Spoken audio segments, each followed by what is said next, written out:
Hi, everybody, and welcome to the ADHD Eavesdrop, where you can be a butterfly on the wall and listen in on my conversations. Today, I have Ada Gore with me, and I'm so excited. She's a guided journal creator and a manifestation coach, and we were just having a great conversation. I can't wait to dive into it.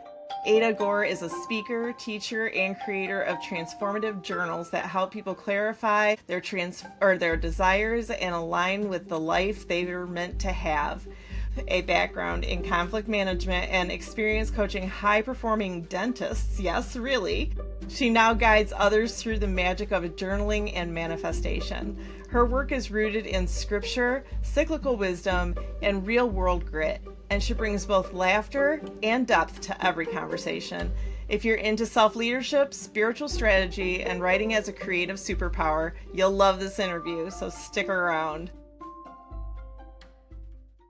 Hi, Ada. Welcome to the show. Hi, happy to be here. Thank you. So good to meet you. And so we were having I was like, oh, we're going to have a really good conversation because we had already started before we even started. Yeah. I do like to, with my people who have had a diagnosis of ADHD, I just kind of like them to tell their story a little bit at the beginning, just because it's relatable. Tell us about it. Well, so when I was young, I had, for female ADHD, it can be kind of all over the place, undiagnosed. Mm-hmm. But I had a particular teacher who really did not like me and insisted that for me to get back into her classroom, I had to go be tested. And so my dad has ADHD. So my parents were like, okay, so got me tested. Yep, sure enough. And then she insisted, that I be medicated. And we did try doing the medication, but I think everybody has like a different experience with taking medication, obviously. Absolutely. For me, I remember being in my body and just not it felt wrong. It was like, oh, I do not like this. I like how I am. I like my chaoticness. I like how I manage my world. And so we didn't end up doing that. But what I've always felt like and how it's always been handled in my family is that it's like a superpower. It's just how we think and we can do a million things at once and that's a good thing. And so it's never been like portrayed to me as a negative thing. And, some of my children have ADHD, my husband has ADHD, so I have like my own little tribe. You're living my world too, because my husband has ADHD. Both of my kids have ADHD. My 81-year-old mother has Yeah. ADHD. It's like, well, why would we what yeah, there isn't anything different, is there? What? Right? Yeah. Like, and which is why when we're raised in a family of people with ADHD, we don't realize that anything is different because everybody acts that way. Yeah, this is just normal. Like, what are you guys talking about? Yeah, absolutely. So then you didn't go with medication. How did you do with school then? I was always a really good student. The problem for me was that uh I was ahead. And so that was really it would just be really hard because I'd have all my work done and I'd be done and I just want to talk with my friends and fidget and do stuff and get up and go to the bathroom and like why don't we talk about this instead? And so I did well in school. I got really good grades and I'm grateful for that. I actually love learning and I love being a student. So school was great for me. That's I think awesome. the way that it manifested for me was a lot more in like the social aspects of my life and particularly with conflict. I think that's why I went into conflict management was because I had such a struggle with conflict. Okay. So, and you were saying that you'd listened to our recent podcast about conflict and it had brought up some thoughts for you. And so I'd love to Yes. hear what you were thinking. Yeah. Well, I loved that last episode. I'm trying to remember your guest name. It was just this morning, but of Cheryl course I've Dick. forgotten. Sure. Yes. So I really appreciated when she was talking about how we can take on the experience of others when we have ADHD, that's like a common along with RSD like you guys were Mm-hmm. discussing, but we can take on their experiences. I mean, I'm 41 and I'm only now starting to uncover my like almost unconscious doing that with people in my life. Like I take it on, and she said, it's not our job to fix people. And it's Right. like we need to be reminded of that.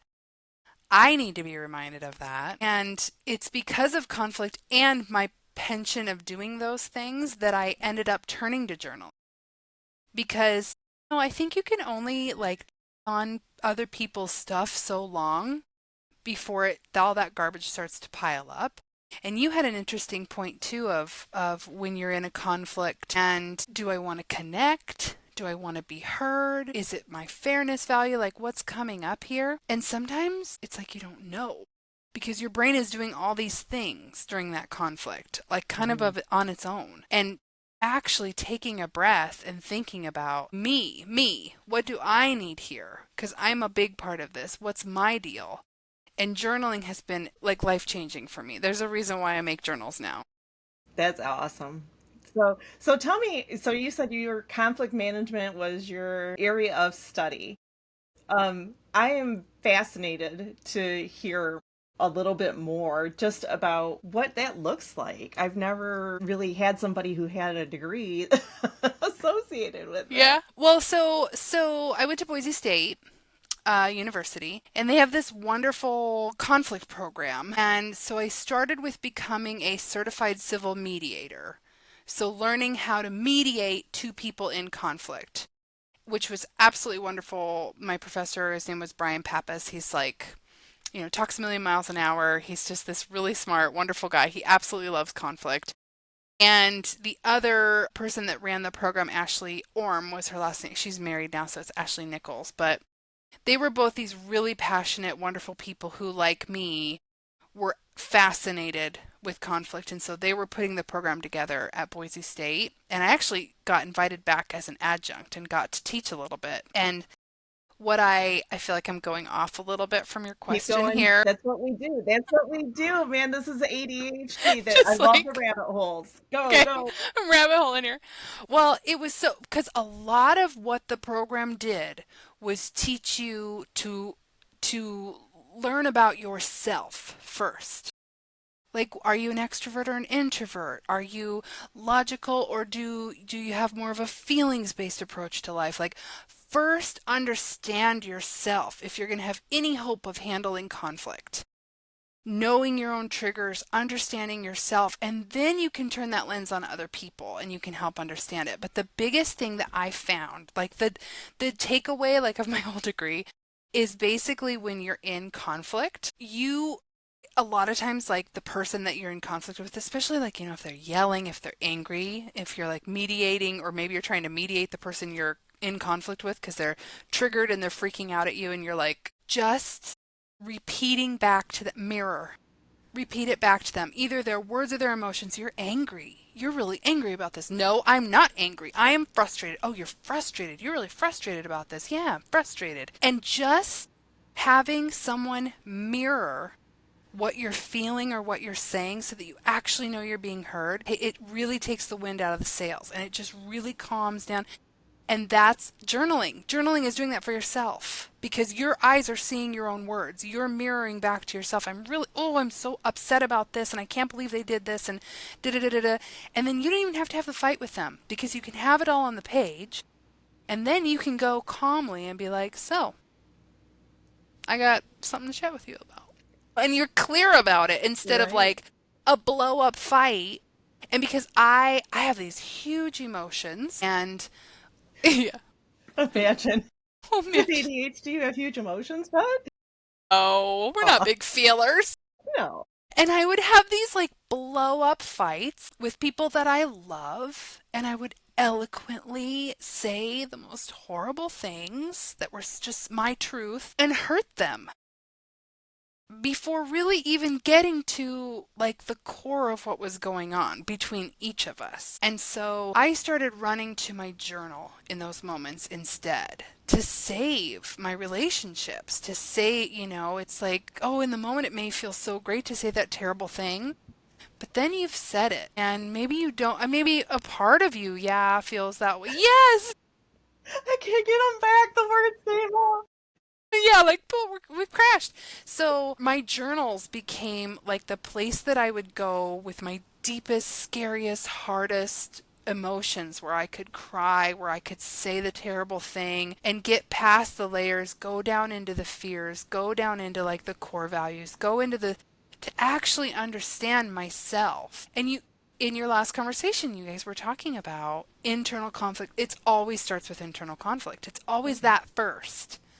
And so I'm a huge proponent of journals for managing emotions and managing conflict. You can't always do that. But so my little tip for everybody listening, if you're in conflict with someone, I loved what she said too. Take a breath, absolutely take a breath. And then with your next breath, mirror back what they said. Even if it's verbatim. So you're telling me that you're angry at me because I didn't pick up my towel. And you think, this is the funny thing, I always tell people to practice first, like on waiters or something when they go out to eat, because you think that they like will know that you're doing that. And so you Mhm. feel really weird about doing it. Like, it can't be that easy that I just say back to them what they said. They're going to know I'm up to something. People don't. They love to be heard. They're like, yeah, It's yes, exactly it. They are being heard. It's like, I see you. I see you. I hear you. I'm a yes. And if you just do that, and then maybe you're not at the core of it yet, but you're deflating it, they're getting less angry, you're feeling a little more centered, then it's tell me more. Tell me more. And one of your core values, you said last episode, is curiosity, and turning that curiosity on. I've been like, tell me more. It's like you can always kind of say, tell me more, and in the back of your mind be like, this probably has nothing to do with me and everything to do with your mama or something. Tell Yeah. me, let's keep going. Tell me more. Tell me more. Tell me more. Let's both uncover that it's not really me, right? I think that for me, curiosity is like the ultimate. If you can choose curiosity over anger, it's so liberating. Liberating. It's so liberating to say, I'm not angry, but I'm curious. Mm, And to yes. really be curious, like, what is going on? Why do I feel like I might be getting angry? Why is this person bringing that emotion up in me? It's all about curiosity and getting to know ourselves. Like you said, you have to know yourself before you can deal with conflict. Yeah. And you get surprised. Never. No. So with conflict management, what do you do with a degree with conflict management? Well, so I was a consultant and primarily I worked with owner operator dentists because that's a really hard profession to, any owner operator business. If you're listening right now, I see you, I feel you. It's extremely challenging. It's so hard because you have to wear all the hats. And a lot of times dentists are like extremely type A people and they want to do everything perfectly, but you have this like staff of people that you have to manage, but you also have to be busy doing dentistry. And oftentimes in dental offices, if you'll notice, oftentimes it's like a single male dentist and the rest of the team is female. Mm-hmm. And so there tends to be a lot of conflict and frustration. And so I would go in and I would coach the dentists first on just getting clear about their goals. Like I talked about in my biography, I help people with manifestation, clarity, understanding, like what do I even want and why do I want it? And do I actually want it or do I just think I'm supposed to want it? Is there this other thing I actually want, but I don't want anybody to know that because that's bad or I shouldn't want that or that's scary. So helping them get clear so that they could lead better. And then I would facilitate teaching mediation techniques and bringing cohesive confrontations and communication within the team so that they could all work as one group moving forward instead of, the infighting and things like that. So I did the consulting for a long time, but then I met my husband at 37 and we whirlwind got married and then I proceeded to have one, two, three children in the past 4 years. So I had, Congratulations. thank you. So I have a 6-month-old daughter and then like a almost 2-year old and an almost 4-year old son. And then I have an older son as well from a previous marriage in my 20s. So we have 4 children. And so I stopped doing the consulting work and I really sat for quite a while about like what am I passionate about now? How can I still help and bring some of my gifts out to love people? And it really clicked with me that journals are they're like to me they're the greatest gift you can give somebody is you give them a journal because it's them, it's themselves. Sure, absolutely. And I used to do bullet journaling, Yeah. and that was like a work intensive, love intensive kind of journaling. I mean, you really have to be quite dedicated if Yeah. you're in a bullet journal. So, with your journals, tell me a little bit about what kind of journals you do. So I'm glad you asked. Because for ADHD, my journals are really I didn't even it's so funny, Janine, because before finding your show and looking into, I had not even connected that honestly my journals are made for people with ADHD because I have ADHD. So I just made journals that I like. Really are for so one of my like grudges, one of the things I hate about I don't want to say hate, but it's not for me guided journals or journals that have pages that are designed, it's like three things I'm grateful for, and then there's like three lines, and then, three goals that I have in three lines. And so that doesn't work for me because maybe on Monday when I journal, that's great. I can write my three things, but maybe on Tuesday when I journal, I need to brain dump Hmm. because I have a megajillion things going on in my head and I feel really emotional. I can't even get to my gratitude or my goals until I'm able to like get all this off of the front of my head. So the way that I design my journals is the front of a section has prompts and has a basic how to. Here's my process. Here's a suggested process. Here are some prompts if you're feeling stuck.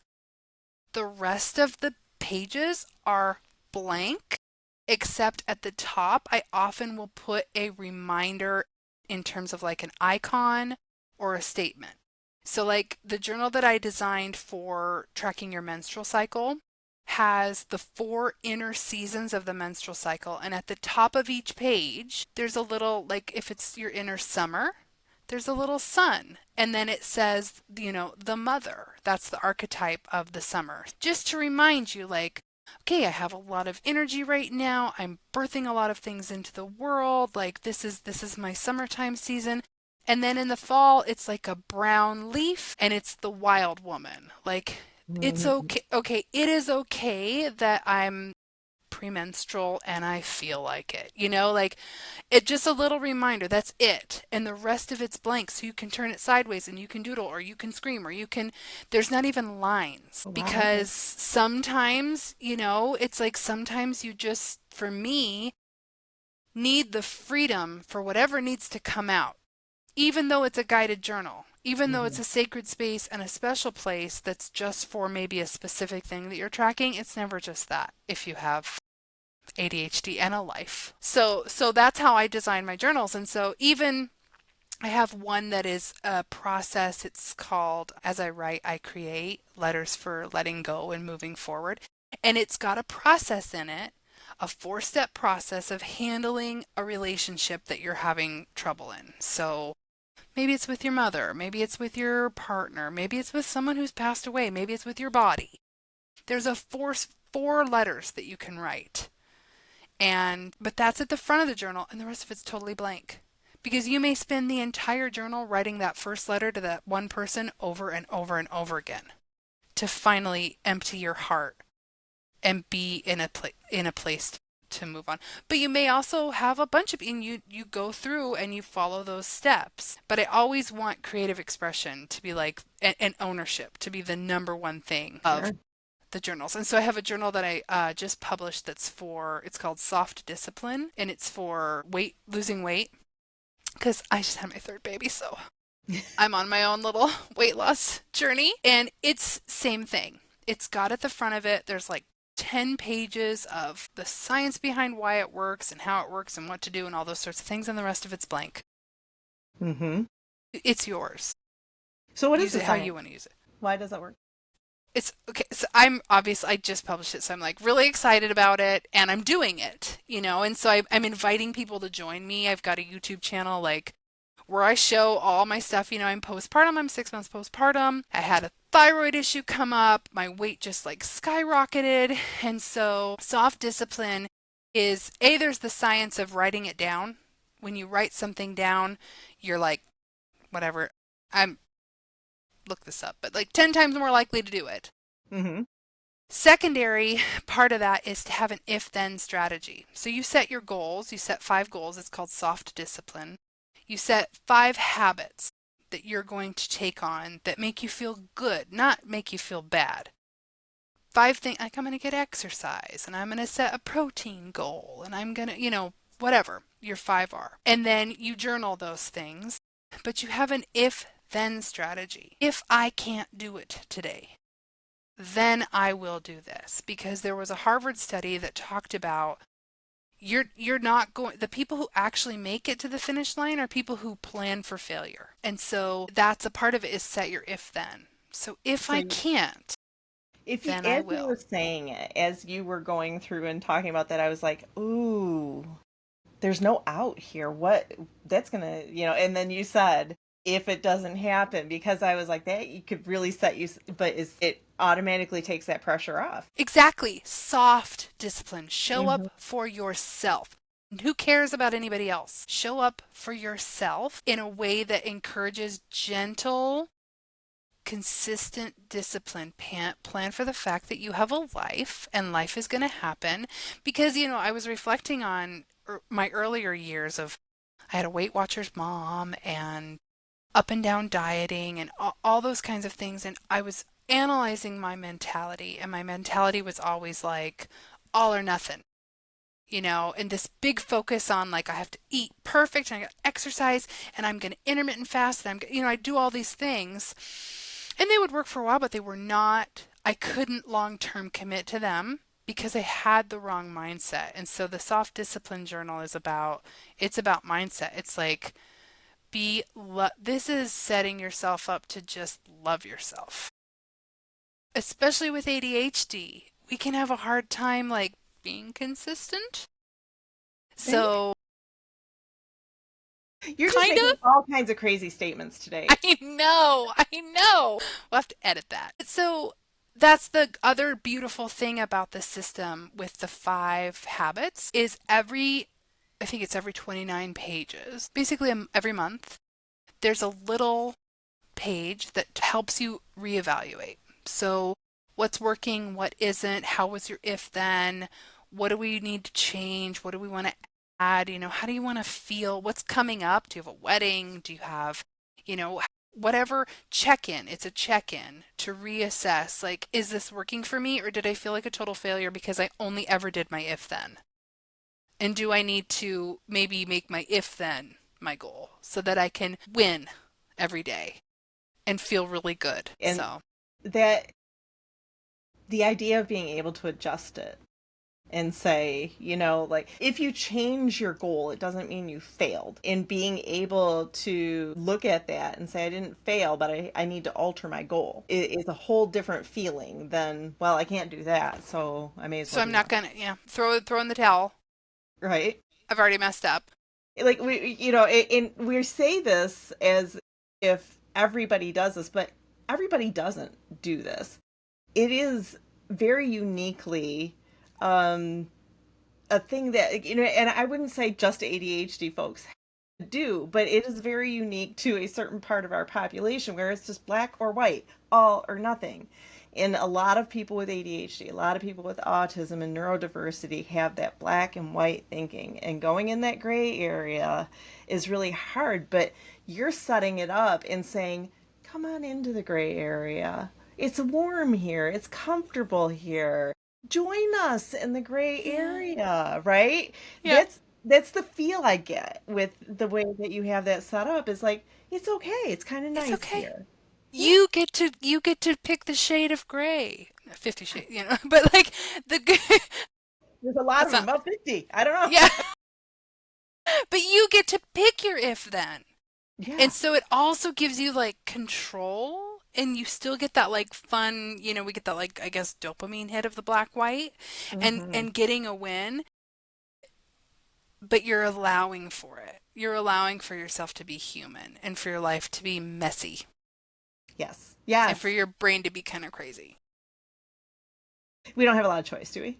Might as well, like you said, get in there, Get in swim there. around, Sit around. Enjoy it. enjoy Right? it. That is awesome. Yeah. Well, Ada, I can't believe it, but we are already coming to the end of our time. It went so fast. But I always like to do some concluding kind of conversation and I try to ask a unique question for everybody.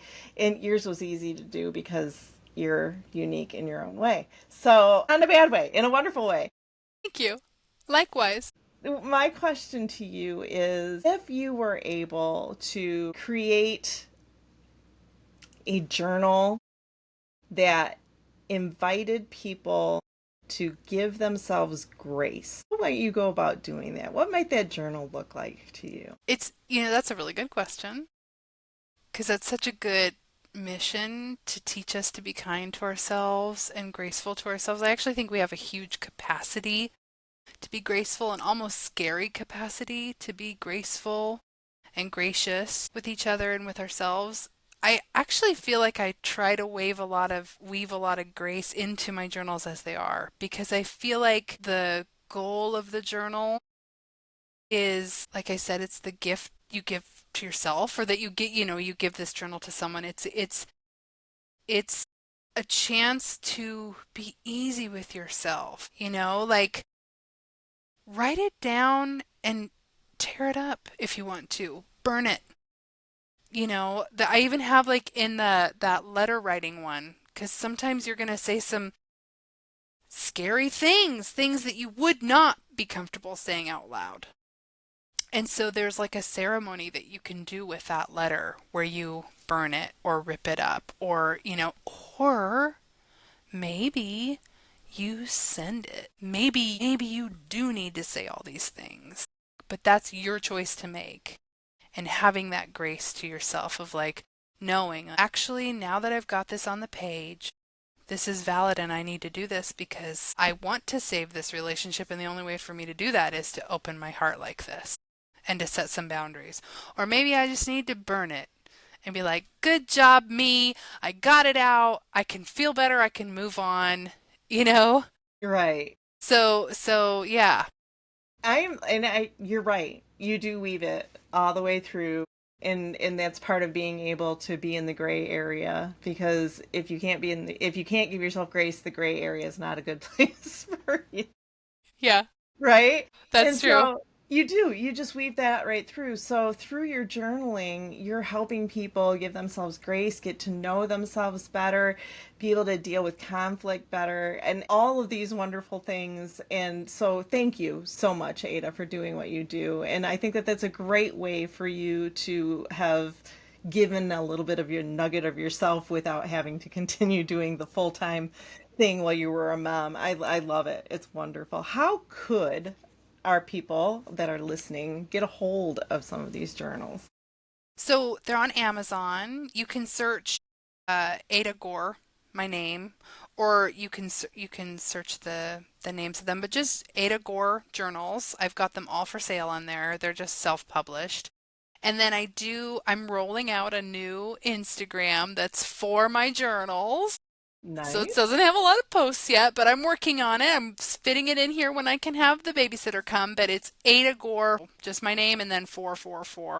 My plan is just to get on there and show the journals and show how I use them and encourage people into a journaling practice because like meditation and all those things, I feel like journaling is like one of the best things you can do for self-care. Like the best things. Well, and I know we're coming to the end, but I have one more question for you Okay. because Oh, this and is I'm on important. YouTube. YouTube. Ada Gore 44. Okay. No, no, but does it have to be handwritten or can you journal in typing? I wouldn't say anything has to be. For me, it's like I think there is. So if there's this book, I would encourage curious people to read So called me. Your, yeah, you. And anyway, It's called Your Handwriting Can Change Your Life by Vimala Rogers. And in it, she talks about how the connection of your actual handwriting and your brain and what's happening while you're doing that. And every letter has a significance in your brain and a thing that it means. Like, why could people use an X to sign their name? Why X? Why not A or whatever? Like, there's a reason for it. It's where two lines intersect at the core. It's your core person. Okay. So every letter has significance. And she talks about how the act of writing is way more powerful than we even know. And so it's really cool. Read the book and you're gonna be like, oh, start analyzing your handwriting and like learning things about yourself and like your name and all sorts of stuff. It's so wonderful. If you can't write for some reason, like sometimes I have carpal tunnel flare-ups because of my pregnancies.